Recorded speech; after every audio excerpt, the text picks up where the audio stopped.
Bonjour à toute la famille animiste, bonjour à tous les adeptes du culte animiste, bonjour à tous les adeptes du culte des ancêtres.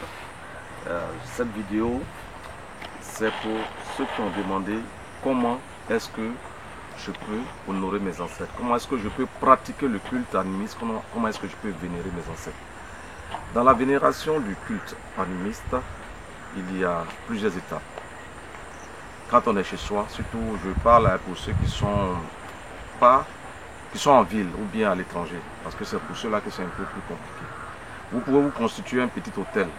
Ce n'est pas vraiment obligatoire, mais si vous pouvez faire un petit hôtel, une petite table, avec, si possible, un objet comme du sable venu, par exemple d'Afrique, ou bien un morceau de tissu, qui va créer une sorte de lien, une sorte de connexion entre vous et vos ancêtres.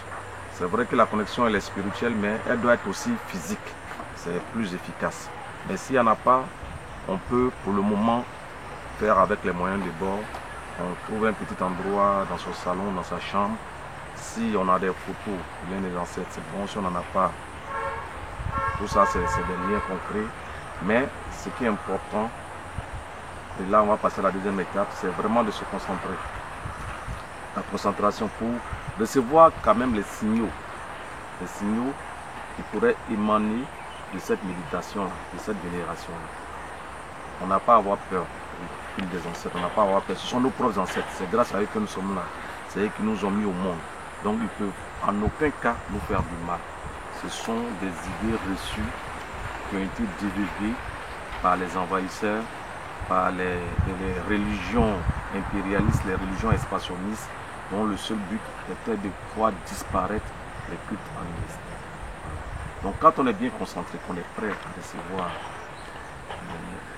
des signaux éventuels qui pourraient émaner de cette connexion-là, on fait ensuite ce qu'on appelle la libation. La libation, on peut le faire avec une boisson ou bien simplement avec de l'eau. Je vais faire un exemple. Vous pouvez vous baser dessus pour faire le vôtre.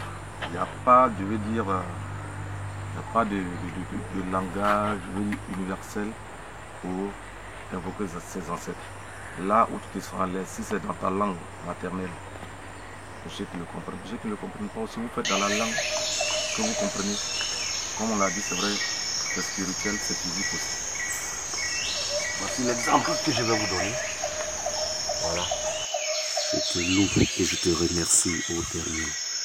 Reçois en guise d'apaisement, en guise de pardon, cette eau pour toutes les agressions que nous te faisons subir.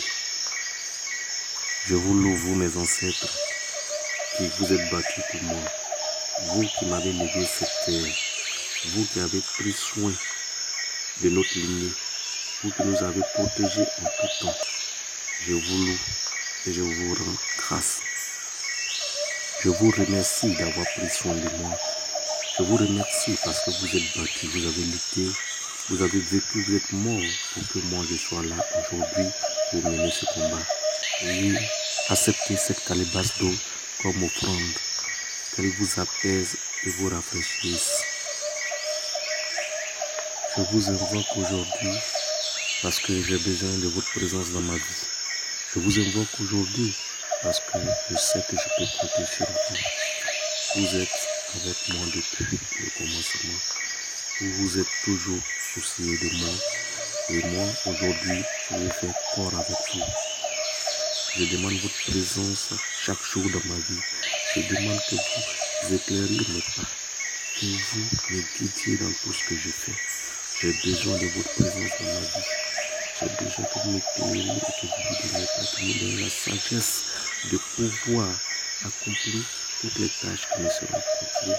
Je vous demande de m'éclairer dans tous les combats que je dois mener, de me donner la force Je vous invoque également dans la vie de tous les miens, de tous mes amis, de tous mes parents, de toute ma famille, de tous ceux qui ont besoin de vous.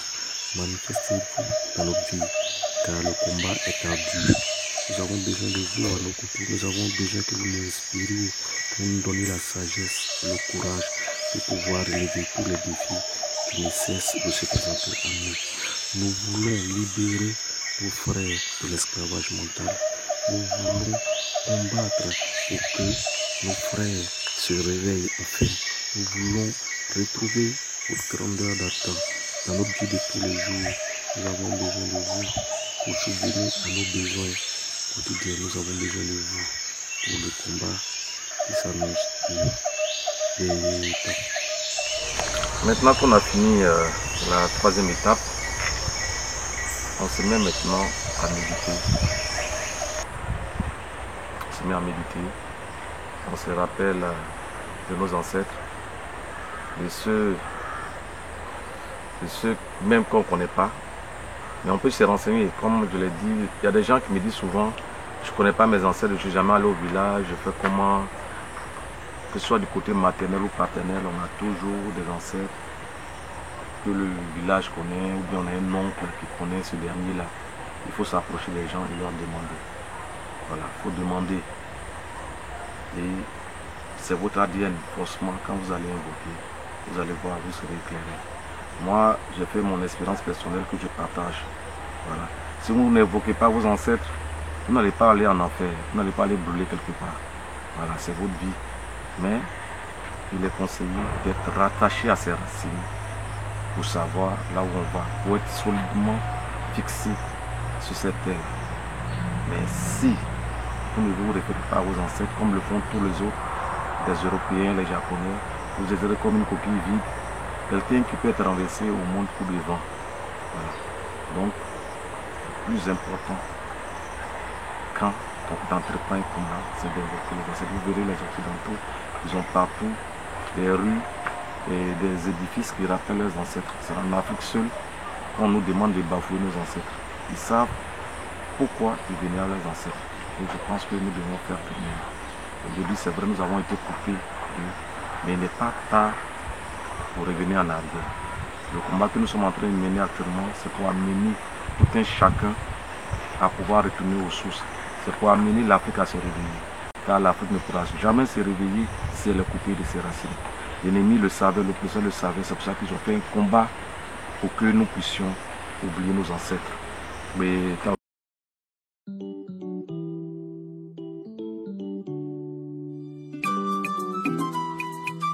le père Kinassa, Assoul de Benga, Autorité Vasco, Kalo, Kalo, Kalo, Kalo, Kalo, Wileo, Kalo, Kalo, Kalo, Kalo, Kalo, Wileo, Sao, Kalo, Wileo, Ah, Kalo, Wileo, Kalo, Wileo, Kalo, Wileo, Ah, Kalo, Wileo, Kalo, Wileo, c'est Kalo, Wileo, Oh, Male, Kalo, Wileo, c'est Kalo, Wileo, Gigi, oh, Kalo, Wileo, Asao, Kalo, Wileo.